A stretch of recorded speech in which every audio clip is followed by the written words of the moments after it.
সাম্রাজ্যবাদী শোষণ ও অর্থনৈতিক শোষণের কথা বলেছেন বিখ্যাত ঐতিহাসিক সম্পদের নির্গমন তত্ত্ব বা ডেন থিওরির তত্ত্বের প্রবক্তা দাদাভাই নওরোজি। দাদাভাই নওরোজির বিখ্যাত গ্রন্থ poverty and British rule in India. তিনি এই গ্রন্থে দেখিয়েছেন যে অসংখ্য ব্রিটিশ কর্মচারী বেতন,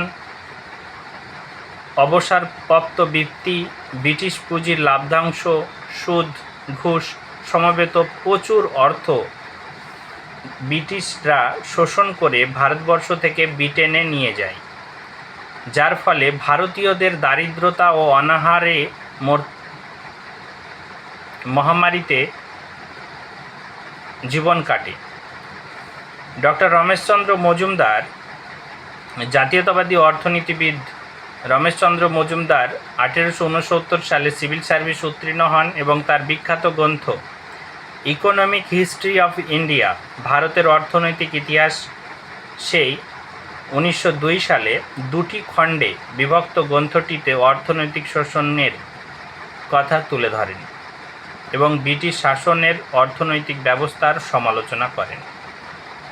সুতরাং বলা যেতে পারে দাদাভাই নওরোজি 1825 থেকে 1917 খ্রিস্টাব্দ পর্যন্ত তার সময়কাল।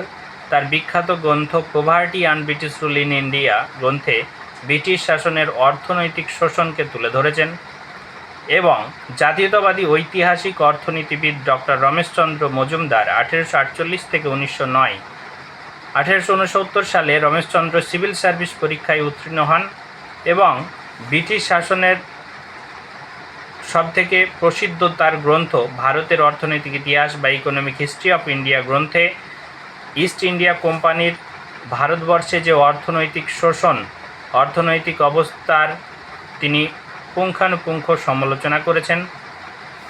রেল সম্প্রসারণের তিনি কঠোর সমালোচক ছিলেন। তিনি রেল এবং সেচ বিতর্কের সূত্রপাত ঘটান।